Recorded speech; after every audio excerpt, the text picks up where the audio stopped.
abantu bashobora gutanga igihugu ariko bakanga ubuyobozi. Nanone mu myumvire yanjye ni uko nta muntu ukundwa n'abantu bose, nta n'umuntu wangwa n'abantu bose, ibyo ntibibaho. Ubu ntabwo ushobora kuvuga ngo abantu bose banga Innocent, nta n'ubwo ushobora kuvuga ngo abantu bose bakunda Innocent, ntibishoboka. Mbaye nkundwa n'abantu bose uko bakabaye, ubwo naba mfite ikibazo gikomeye. Mbaye nangwa n'abantu bose uko bakabaye, nabwo naba mfite ikibazo gikomeye. So I have to balance. Na leta rero nayo ubwayo ari leta, si na leta y'u Rwanda gusa, niyo yaba ari na leta y'u Burundi, niyo yaba ari na leta ya Kongo, niyo yaba ari na leta ya Tanzania, niyo yaba ari n'iy'Abagande, niyo yaba ari n'iy'Abanyamerika, nta leta ishobora gukundwa n'abaturage bose. Ni nayo mpamvu nujya, kuko hari abayikundira impamvu, ejo nahoze mbivuga, hari abayikundira inyungu bayikuramo uko bayikama, bayikundira amasoko bayibonamo, bayikundira akazi keza yabahaye, bayikundira akazi keza yahaye abana babo, bayikundira ko yabajyanye ku ishuri. Iyo ni leta, si igihugu. Hari n'abayanga kubera ko bakoze ibintu bitandukanye. Hari uwakoze amanyanga akiba bakamufunga, ntiyiyakire ngo amenye ko ari wakoze ikosa, akabigereka kuri leta akayangira icyo. Hari uwakoze amakosa akayigambanira cyangwa akayigurisha, betraying a government, ndio kugambanira leta yawe nicyo kintu cya mbere kibi. No kuyirwanya nicyo kintu cya mbere kibi. Umuntu akabikora, yavumburwa ugasanga arayicometse arayanze. So ntabwo rero nakubwira ngo twese dushobora gukunda leta kimwe. Njye mfite uko nyikunda kubera impamvu zanjye bwite, nawe ufite uko ikunda kubera impamvu zawe bwite.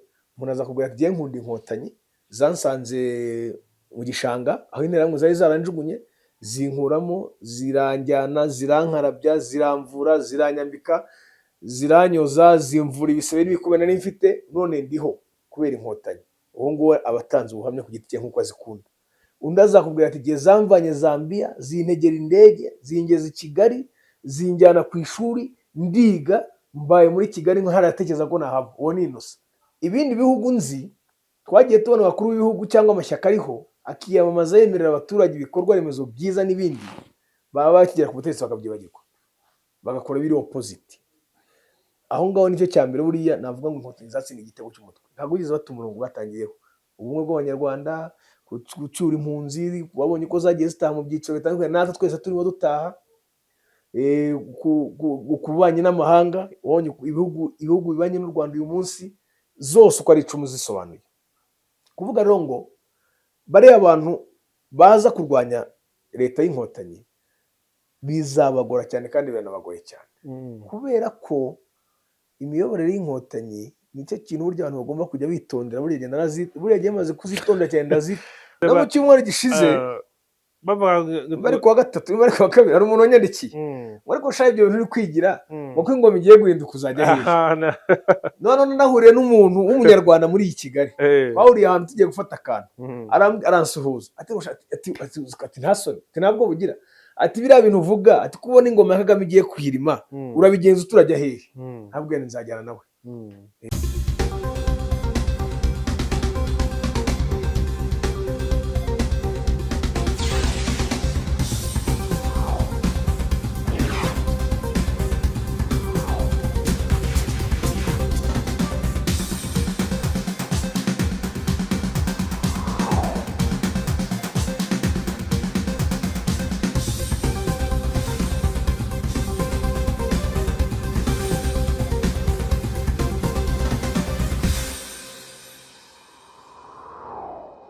Yego, amahoro y'Imana bane namwe bakunzi ba One Nation Radio, iyi ni radio ya Diaspora y'u Rwanda, ijwi rya Diaspora y'u Rwanda. Turi kumwe na Innocent Habumugisha. Innocent, umeze neza?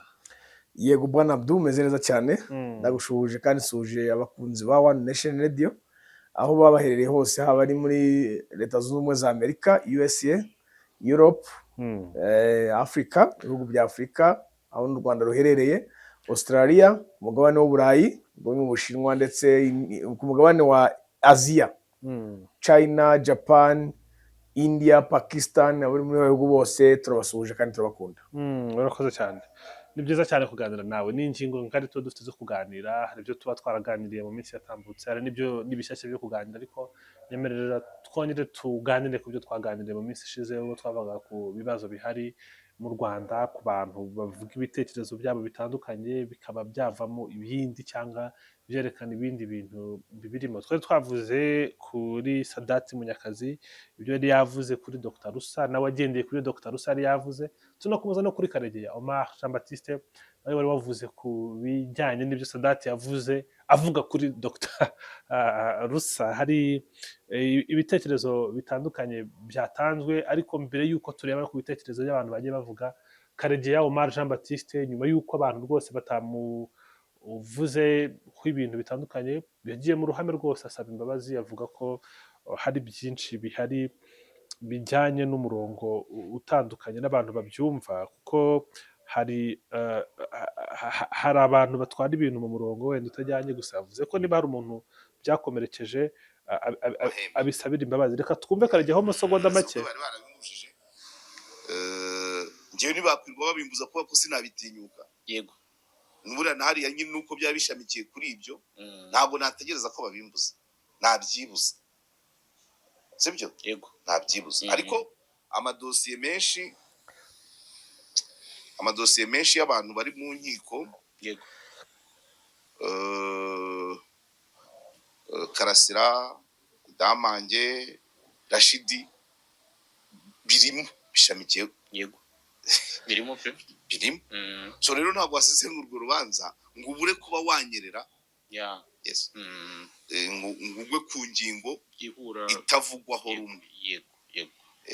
Ariko ngewe nibaza ko no muri ikiganiro cy'ubushize twakoranye, Yego, nabwaga ari n'ubu ndabizi neza ko ntaba nanyereye. Birashoboka. Yego. So rero ubu byaba byarahutaje, musabye imbabazi. Yego. Yaba umwe yaba community, nge sindugo ufite. Yego. Uwo ni Karegeya Omar Jean Baptiste. Hari igikuba cyaba cyacitse ku byo umuntu yavuga akaba yanyerera cyangwa akavuga ibintu wenda abantu batari bwakire neza. Kuba umuntu yaza agasaba imbabazi si igikorwa cyerekana ko ibyo yavuze bitari bimuvuye ku mutima? Urakoze cyane. Basically nimba wumvise neza ikiganiro cyacu cy'ejo, ibyo yakoze nkaho 90% twari twabivuze, ariko icyo yakoze gikomeye cyane burya gusaba imbabazi n'ubutwari. Iyo umuntu yakoze ikosa akaryemera agasaba imbabazi, nibwo butwari bwa mbere, nibwo bugira umuntu umugabo. Cyo kintu cya mbere. So ikintu rero bwana Karegeya yakoze, kuba yasabye imbabazi, kuba yakomerekeje ubwo by'umwihariko na Sadati atarimo, wenda n'abandi banyarwanda bakurikira izi mbuga nkoranyambaga, buriya ni ubutwari bukomeye cyane. Genda nabimushimiye ku giti cyanjye. Ejo nabikubwiye ndavuga ati izi YouTube tuba turiho hari igihe umuntu ashobora kunyerera, urumva ko ari ibyo avuze. Ikindi nakubwiye nabwo ngo niwe muntu mukuru dufite mu basesenguzi basigaye, wenda we narusa ufite imyaka 53 yabyivugiye. Urumva ko nanone kuba asabye imbabazi nk'umuntu mukuru kuri izi mbuga, ngiye mbona nkaho atanze urugero rwiza cyane kuri twebwe basanzwe bakora kuri izi mbuga nkoranyambaga. Ariko by'umwihariko tiyo tumaking sure ko ikintu kibaye kidusigira isomo. Ibyo bibana byiza no mu buzima busanzwe, ikintu kibaye kikadusigira isomo. Uyu munsi ni usabye imbabazi, ejo gishobora kuza bari jewe, ejo bundi gishobora kuza barundi. Ariko by'umwihariko mpamvu mvuze ngo bidusigira isomo, wenda tujye twirinda bya hato na hato ni gute naza gusaba imbabazi. Aribyo nahoze nkubwira ejo, kuba twakirinda kwatakana, kujya muri personal life, kutubahana. Ibyo byose izo principle ntituzapurika buriya ubuzima bwacu buzagenda neza kandi tuzagera ku cyo dushaka kugeraho. Igihugu turimo twese ni kimwe, ururimi tuvuga ni rumwe, twese turabanyarwanda, dutahiriza umugozi umwe. Tuza no kuri za YouTube kwanaliza, ntabwo tuza kwanaliza kuko dukunda YouTube, tuza kwanaliza kuko tuba dushaka gukora amafaranga yo kudutunga. Niko kuri. Yego. Uko nguko niko kuri. Hanyuma ku by'abantu babandi batangaza bashaka gusobanura umuntu nk'ikindi kintu, byo ubivugaho iki? Kuba umuntu yagira icyo avuga wenda kikakirwa nabi, reaction y'abantu ikwiriye kuba iyihe? Bakwiriye kuba urukiko, umucamanza n'ugukurikiza igihano, mu cyongereza bavuga ngo judge, the jury and the executioner.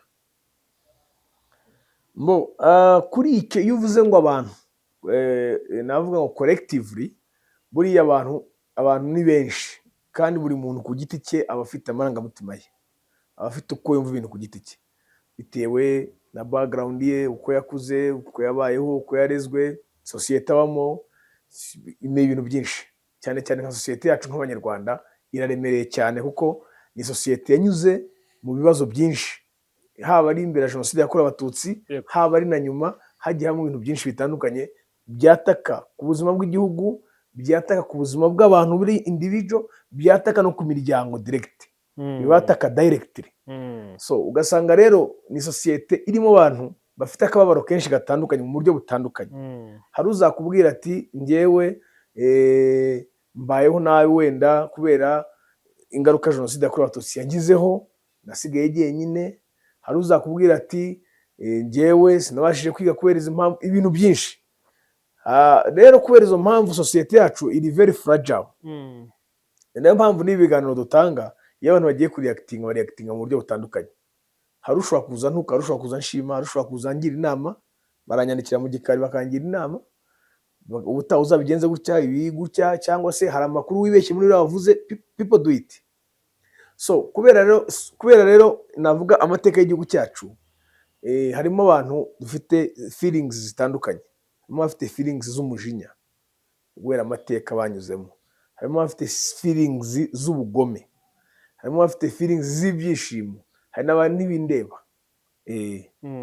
Ariko hari abantu bavuga bati hari abantu bakorerwamo n'abantu bo hanze batanga amafaranga cyangwa batanga ibindi bintu kugira ngo batange ibitekerezo biri controversial. Abantu nabonye hari n'abantu bavuga bati nta muntu wanga igihugu, ahubwo ashobora kwanga ubutegetsi buriho, abantu batavuga rumwe n'ubutegetsi buriho kugira ngo berekane ko hari ibibazo kandi bigakorwa n'abantu bari imbere mu gihugu. Icyo ntabwo navuga ngo twagitindaho, kuko twabonye neza, dufite ingero, mu nyumve neza ni ingero ngiye gutanga. Twabonye numva dufite nka case nk'ebyiri eshatu. Twabonye umugabo witwa Gacyuma Hassan wakoraga kuri za YouTube, ariko aje gufungwa abonye abantu bo hanze batavuga rumwe na leta y'u Rwanda ibyo bagiye bakora n'imfashanyo bagiye batanga. Twabonye Karasira Professor Niga afungwa, amafaranga bamusanganye. Kuba baramusanganye amafaranga, umuntu ashobora kubaza ngo yarakoraga ari umwarimu, ariko ingano yayo n'amafaranga yahembwaga umushahara buriya barabibara, inzego zibishinzwe zirabibara. Bashobora kuvuga ati umwarimu muri kaminuza ahembwa wenda 400 cyangwa 500,000 take home, yishyura inzu, ararya, aratega, anywamo byera, agira ati bakuramo bakabona, cyangwa agura na essence y'imodokari, yishyura barumuna we ku ishuri, afasha mama we mu cyaro, bakuramo bakamenya ngo asigaranye angahe ku kwezi, ku mwaka bakayakuba, bagahita babona ngo mu myaka 10 uyu muntu ashobora kuba yarasevinze amafaranga aragute, bashyizemo na za misiyo yabonye. Ariko urebye amafaranga basanganye Karasira n'amayuro n'amadolari n'iki, bigaragara ko inkomoko yayo n'ubu batigeze asobanura inkomoko yayo. Bivugwa ko yaba yaragiye aturuka mu barwanya leta hanze. Nanjye sinshobora kubishidikanyaho n'ubwo urukiko rutari rwabyemeza, ariko shobora kugira feeling yuko ari byo koko, kuko twese tubona ko amafaranga avuna kuyabona muri iyi si cyangwa muri uru Rwanda. Kuba wagusangana amafaranga na kuri rero in a short period, uri umwarimu utagira business zindi ziyinjiza, birashoboka cyane ko ushobora kuyahabwa no hanze. Twarabibonye kuri case ya Idamange. N'abantu bose wenda navuga bari mageragere, ariko bose bafitanye isano nuko bashobora barabonaga amafaranga aturutse hanze. Njye ngira inshuti nyinshi cyane ziba hanze, nyinshi, ko gena nahabaye urabizi, mu bihugu byose, mu Bufaransa, mu Bwongereza, mu Bubiligi, muri Amerika, muri Canada, Zambia, South Africa, mu Bwongereza, muri Zimbabwe, ariko sindabona niyo nazihuriza hamwe icyarimwe ko zabasha kukotiza mu $10 ngo zibimpe. Ntibishoboka. N'amadolari 1000 sinzi ko yaboneka ku kanya, byatwara izindi maneuvers. Icyo nshatse kubwira, kuba umuntu afite abantu bari hanze ntabwo bivuga ko ari kubona amafaranga, kuko n'abari abantu baba hanze nabo baba bafite ibibazo byabo n'inshingano zabo. Hari abishyura za minerivare, hari abishyura amakredi, nk'ababa mu bihugu by'Iburayi na za Amerika bo baragowe, bakorera ku makredi z'amamodoka bagendamo, amazu batuyemo n'ibindi. So kugira ngo azabone n'ayo mafaranga avuga ngo agiye kuguha y'ubuntu, ntabwo ari ibintu byoroshye. Umuntu ujya guha ngo agiye guha amafaranga arenze $10,000, nuko hari ibintu byinshi bamukorana. Ikindi wari usoreje uvuga uti abantu bashobora gutanga, nayibonye comment mu kiganiro cyacu hano, abantu bashobora gutanga igihugu ariko bakanga ubuyobozi. Nanone mu myumvire yanjye nuko nta muntu ukundwa n'abantu bose, nta n'umuntu wangwa n'abantu bose, ibyo ntibibaho. Ubu ntabwo ushobora kuvuga ngo abantu bose banga Innocent, nta n'ubwo ushobora kuvuga ngo abantu bose bakunda Innocent, ntibishoboka. Mbaye nkundwa n'abantu bose uko bakabaye, ubwo naba mfite ikibazo gikomeye. Mbaye nangwa n'abantu bose uko bakabaye, nabwo naba mfite ikibazo gikomeye. So I have to balance. Na leta rero nayo ubwayo ari leta, si na leta y'u Rwanda gusa, niyo yaba ari na leta y'u Burundi, niyo yaba ari na leta ya Kongo, niyo yaba ari na leta ya Tanzania, niyo yaba ari n'iy'Abagande, niyo yaba ari n'iy'Abanyamerika, nta leta ishobora gukundwa n'abaturage bose. Ni nayo mpamvu nujya muri Amerika uzasanga habaye amatora, wenda tuvuge hagati y'abademokarate n'abarepublike, amajwi ugasanga arenda gukururana. Babaye bayikunda abaturage bose, bariya abarepublike bagakwiye kubona samples bose bako bayikunda, ariko yahuze n'ijwi muri vuga ngo ahora utiyumvamo ya migabo n'imigambi y'iyo leta. Same applies no kuri leta zacu zo muri Afurika ndetse na hano mu Rwanda iwacu. Ntabwo abaturage bose bashobora kwiyumvamo leta, ntibashobora kwikunda, ntabwo dushobora kwikunda kimwe, ibibaho. Kuko hari abayikundira impamvu, ejo nahoze mbivuga, hari abayikundira inyungu bayikuramo uko bayikama, bayikundira amasoko bayibonamo, bayikundira akazi keza yabahaye, bayikundira akazi keza yahaye abana babo, bayikundira ko yabajyanye ku ishuri. Iyo ni leta, si igihugu. Hari n'abayanga kubera ko bakoze ibintu bitandukanye. Hari abakoze amanyanga akiba bakamufunga ntiyakire ngo amenye ko ari wakoze ikosa, akabigereka kuri leta akayangira icyo. Hari uwakoze amakosa akayigambanira cyangwa akayigurisha, betraying a government. Ndio kugambanira leta yawe nicyo kintu cya mbere kibi, no kuyirwanya nicyo kintu cya mbere kibi. Umuntu akabikora yavumburwa ugasanga arayicometse arayanze. So ntabwo rero nakubwira ngo twese dushobora gukunda leta kimwe. Njye mfite uko nyikunda kubera impamvu zanjye bwite, nawe ufite uko ikunda kubera impamvu zawe bwite.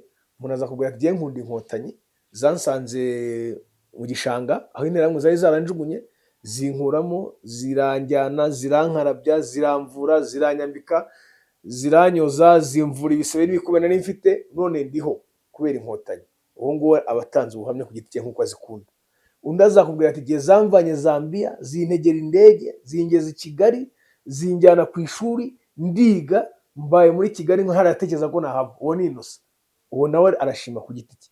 Undi azakubwira ati zamvanye tingitingi, narabyimbye amaguru, zinshakira indege, zinyicazamo, ziranzana, zingeza hano, zinkubita Sosoma, zinkubita zimera neza, meze neza. Undi azakubwira ati zarantabaye, FDL yari yamfashe bugwate, ziraza zinjyana Mutobo, zinkubita Icyuhagiro, ndangije ndakira, none undi umunyarwanda. So buri muntu wese afite igipimo cyapimiraho, ntabwo twese dupimira ku gipimo kimwe. Nkuko nuyanga nawe afite icyapimiraho.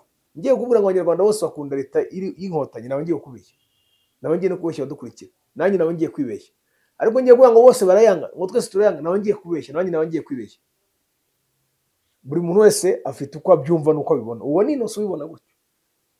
Ntabwo nimuze kunyumva nawe simvuze ngo abaturage barayanga, cyangwa ariko navuze ko bose batayikunda kimwe, kandi navuze ko bose batanayikunda, nta nubwo bose banayanga. Ni ibyo ni bisanzwe, ari byo uriya muntu yatubwiye muri commentaire. Abantu ntabwo banga ingoma, ahubwo ntabwo banga igihugu, ahubwo banga ingoma. Buriya nujya no ku ngoma ya Habyarimana, nawe yari afite inshuti n'abanzi, na leta ye yari ifite inshuti n'abanzi. Nujya no ku ya Kayibanda nuko. So ni ibintu rero ni ibintu nakwita ngo bihoraho mu buzima bitazanahinduka. Ni nkuko ubona ko dufite Imana ni cyo kintu navuga twese nk'abakristu, ngende umukristu gatolika, dufata nk'ikintu gikomeye kurusha ibindi byose ku isi. Ariko abantu badakunda Imana banayanga runuka. Nimba si Imana idakundwa 100%, umwana w'umuntu we yakundwa 100%, ntibishoboka. Ariko urebye ubutegetsi bw'inkotanyi kuva zahagarika jenoside, uburyo u Rwanda rwari igihugu cyari cyapfuye rukongera rikakizamura kikaba igihugu tubona ubu ngubu cyihuta mu bukungu. Yego ibibazo biracyahari, nk'uko ntaho ibibazo bitariho, hose ibibazo birahari. Kurebye ibibazo by'umutekano muke byaragabanyutse, byarakemutse. Ibibazo by'imibereho, amashuri, abantu nyine bagerageza kubaho. Kuki hari abantu tukibona ku mbuga nkoranyambaga nta cyiza bashobora kubona mu Rwanda, ahubwo bishimira ikibi kibaye mu Rwanda? Ndabyibuka muri Cogamo ubwo batangazaga ko igiye kubera mu Rwanda, abantu bagiye mu mbuga nkoranyambaga batavuga neza ubutegetsi bw'u Rwanda, bavuga ko iyo nama nta kimaze, n'ubundi niyo yaza ntacyo bivuze. Noneho FDL zitangiye kurasa mu birunga, batangira kuvuga ngo tugize Imana Cogamo yapfa. Noneho na mbere yaho urabizi nyuma ya Covid kubera ibibazo byajemo, inama urabizi ko yasubitswe nk'inshuro ebyiri, bakavuga ati dore isosi noneho inkotanyi inshishi ziguyemo, nkaho bishimiye ko bijemo ikibazo. Urebye ku makomenti tuba dufite hano, abantu baratukana nyine ubona ko rwose bagifite imyumvire ikomeye cyane ihuye cyane wenda n'ibihe tutamenye ibyo ari byo ariko itumva ubutegetsi buriho ukomoje ku mpamvu zitandukanye zishobora gutuma abantu bakunda inkotanyi ndabyemera ni nyinshi kuko ibikorwa byo biragaragara kandi biranaboneka ahubwo kuki hari abantu b'abanyarwanda bashobora kwisanga nshaka nk'ushushanyiriza iyo kategori ishobora kubonekamo abantu nka ba Cyuma bavuga nabi ibintu byose abantu nka ba Idamange ufata YouTube channel akayifungura akifatira mu gahanga umukuru w'igihugu tukabona abantu nka ba Rashidi bavuga ibintu bitandukanye ku gikorwa cyo kwibuka gikwiriye guhagarara tukabona abantu nka ba Karasira nawe avuga ibintu bya double genocide ibintu bidahuye hanini n'ibintu bihari niyihe mpamvu ishobora gutuma haboneka ibitekerezo nk'ibyo ubajije ikibazo cyiza ariko ubajije byinshi mu munota umwe byose bimwe umuntu kugira uko ari bubisubize wanje umbaza uti hari abantu bakigaragara ko bameze nk'abatishimiye ubutegetsi bw'inkotanyi ubundi nicyo nakubwiye ntabwo ubutegetsi bwose bwakwishimirwa n'abantu bose ntibishoboka ariko iyo urebye imiyoborere y'izi nkotanyi neza izi nkotanyi zaje zifite gahunda buriya zarababaye cyane nyinshi muri zo zarababaye pe ziraza zifite gahunda kugira ngo akababaro abanyarwanda barafite zigakureho ariko noneho ntizabura ba rwivanga bazivangira hakaza abantu bazivangira muri iki kizakwereka ko igipimo uzapimiraho izi nkotanyi ko ziba ziri tayari uzarebe ziva umunsi zaturutse i Bugande zaje zifite kugira ngo ubyumve neza uzarebe indirimbo y'umuryango wa RPF inkotanyi wamo ziriya nkingi zabo ngira ngo inkingi 8 zose dukoresha hagiyemo na 9 ni 9 hagiyemo na 9 ubu kurwanya jenoside ahubwo zari 9 hagiyemo 10 ubutabera kurwanya impunzi zitera ubuhunzi n'ikizo uko ari 10 guharanira ubumwe bw'abanyarwanda nureba ziriya nkingi zose uko ari 10 ukazuzuma one by one nk'abantu bari bavuye mu ishyamba bavuye kurwana bagafata igihugu uko babivuze umunsi wa mbere uyu munsi nanone niko bakibikora muri 31 years ni ukuvuga ngo ntibigeze batandukira kiriya rero gihe icyizere abanyarwanda n'abayoboka RPF nanjye ndi mu bwanjye n'abandi bazayoboka in future bikwereka ko umuntu ari serious ari tayari cyangwa ngo bari tayari ibindi bihugu nzi twagiye tubona abakuru b'ibihugu cyangwa amashyaka ariho akiyamamaza yemerera abaturage ibikorwa remezo byiza n'ibindi baba bakigera ku butegetsi bakabyibagirwa bagakora biri opposite aho ngaho nicyo cya mbere buriya navuga ngo inkotanyi zatsinda igitego cy'umutwe ntabwo bigeze bata umurongo batangiyeho ubumwe bw'abanyarwanda gucyura impunzi wabonye ko zagiye zitaha mu byiciro bitandukanye natwe twese turimo dutaha ku bubanyi n'amahanga wabonye ibihugu bibanye n'u Rwanda uyu munsi zose uko ari 10 zisobanuye kuvuga rero ngo bariya abantu baza kurwanya leta y'inkotanyi bizabagora cyane kandi biranabagoye cyane kubera ko imiyoborere y'inkotanyi nicyo kintu burya abantu bagomba kujya bitondera buriya yamaze kuzitondera cyane ndazisesengura neza imiyoborere y'inkotanyi nta kinyoma kibamo niyo mpamvu iyo uzanyemo ikinyoma cyangwa inda nini ntabwo mubana ni ukuvuga ngo uje uyizirwanya tuvuge urugero uje uvuga wenda ibyo kwibuka ngo babihagarike kandi kwibuka ni igikorwa gifite meaning ikomeye cyane mu mateka y'igihugu yaba ari mu mateka yatambutse yaba ari uyu munsi ndetse n'ejo hazaza h'igihugu kitagakwiye no kwibagirwa ahubwo yego icyo ni icya mbere ubwo nk'uwo nguwo iyo avuze gutyo uba wamaze kumwumva ko yananiwe kujya muri wa murongo w'ukuri yazanye yanda nini aratezutse muri za nkingi 10 yavuze yananiwe kwisangamo undi araje atangiye kuvuga ibya double genocide ahubwo urabanza ukamenya ngo double genocide byavuzwe nande yabivuze akomoye kuki ko buriya ahanini double genocide yakomotse ku bantu bari hanze by'umwihariko abantu bagize uruhare mu gutegura no gushyira mu bikorwa genocide yakorewe abatutsi batari abo bakaba ari abana bakomokaho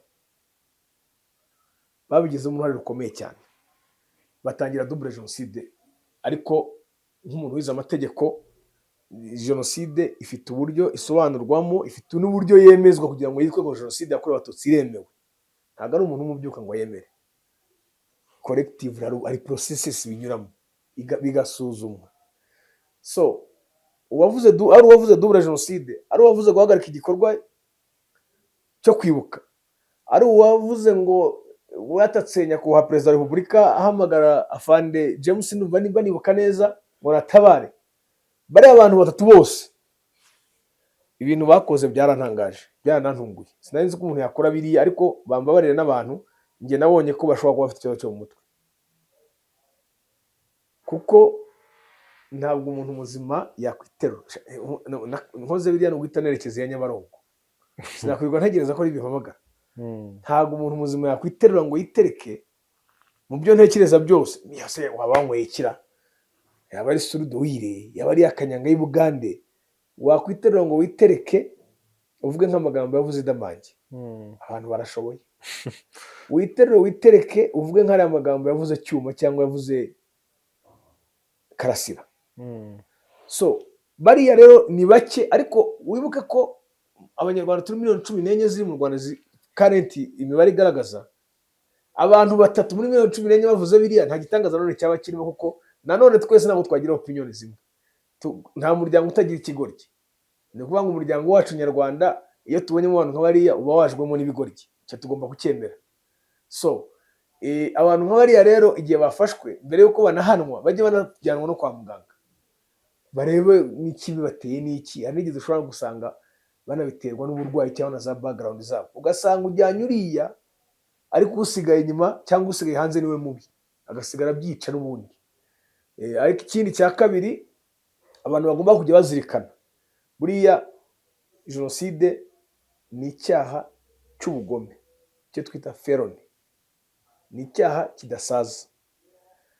Ibyaha bifitanye isano na jenoside ni ibyaha bihanwa n'amategeko, cyaba ari ugupfobya jenoside yakorewe Abatutsi, kwaba ari ukonona ibimenyetso bya jenoside ni icyaha, kwaba ari ugusenya nk'uko wasenya urwibutso cyangwa ikindi ni icyaha. Mbega ni byinshi bishamikiyeho. Ibyo byose abantu bagomba kujya babisobanukirwa kugira ngo birinde ibyaha. Ushobora no gutanga ikiganiro gutya ugahusha, ugakoresha amagambo atuma ukora icyaha kikujyana mu gupfobya, nacyo kiba ari icyaha. Niyo mpamvu you have to be very careful iyo uri gusobanura cyane cyane ku ngingo zijyana na jenoside yakorewe Abatutsi. Buriya kenshi ntinya no kuyisobanura kubera ko mba nzi ko nshobora kuba nanyerera cyangwa nkakoresha ikinyarwanda kidakwiye nkabibazwa. Hari abantu batandukanye ubona bameze nk'aho batanga ibitekerezo bavuga ati igihe cyanyu kizaza, inkotanyi zizavaho.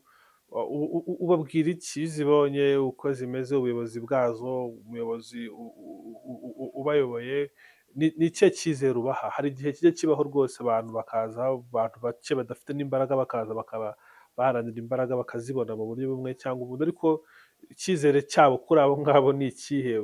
Kuri igihugu yigeze kubivuga kera nko muri 2010 tubazabanza bakorewe Kagame tubyanyuze muri ihe nzira y'intambara ya politike, ati barabashuka.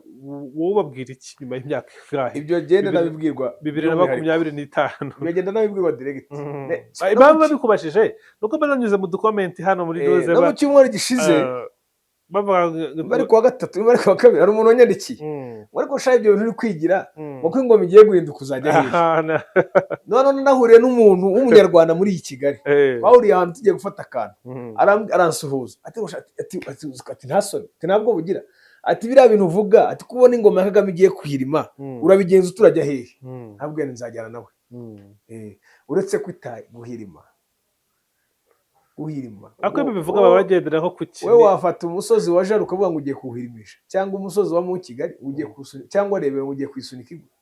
My friend, nakubwiye ngo aba bantu bari tayari, baje bazi ikibazanye, baje bababaye barababajwe, baje bazanye impinduka. Ni nayo mpamvu nakubwiye ngo, ni nayo mpamvu no kubahirika bigoye. Nakubwiye ngo ibyo bemereye abanyarwanda mbere yuko bayifata imbunda nibyo bakoze mu myaka 30, nta na kimwe bashyize ku ruhande. Akarengane baragaca, impamvu zitera ubuhunzi barabuca n'ibindi. Rero umunsi umunyarwanda uzaza umutera iye turufu y'ibyo atari kubona n'amaso ye. Hari abantu uyu munsi bagira amafuti, twese tugira amafuti, tugira amakosa, nanjye ndayagira yewe.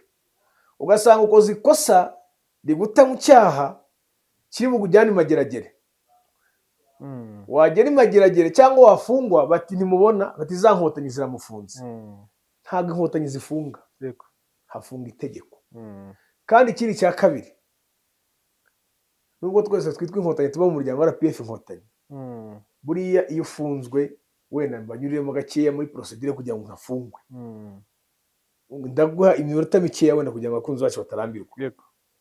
Icya mbere cyo, nta muntu ufungwa atakoze icyaha, kandi nta cyaha kibaho hatariho itegeko rigihana. N'abantu bajya barengana nyuma y'igihe runaka bakamurekura. Reka ndahageraho, ndaje mpagere. Nta cyaha kibaho hatabaho itegeko rimuhana.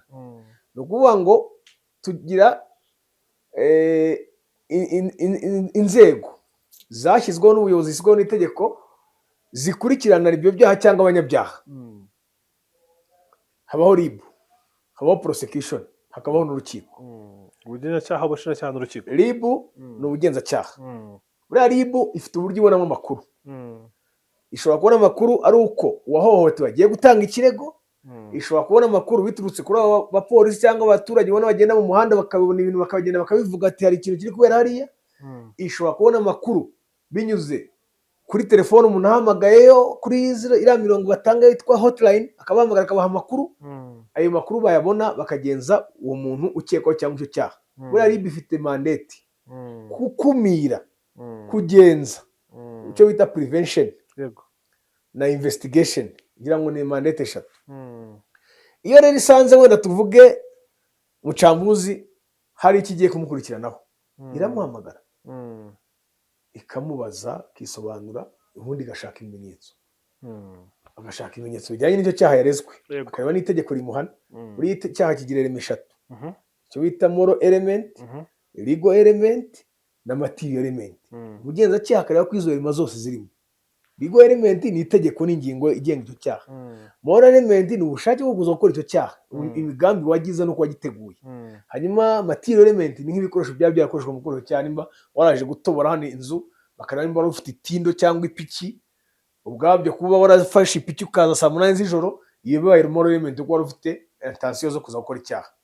Iyo rero umugenzacyaha abonye ko byuzuye, ahamagara nyir'urugo, wenda mutangabuhamya, tubwire ko byagenze, niciye saa 8 z'ijoro, numva umuntu ari gucukura, ngiye kureba, ndamwihora yinjiye, ndamufata cyangwa nohereza uti message abaturanyi, barahurura tumugotera hanze. B'abaturanyi bakabahamagara akabatangabuhamya, dosiye iba yuzuye, burya RIB ikarabyemo.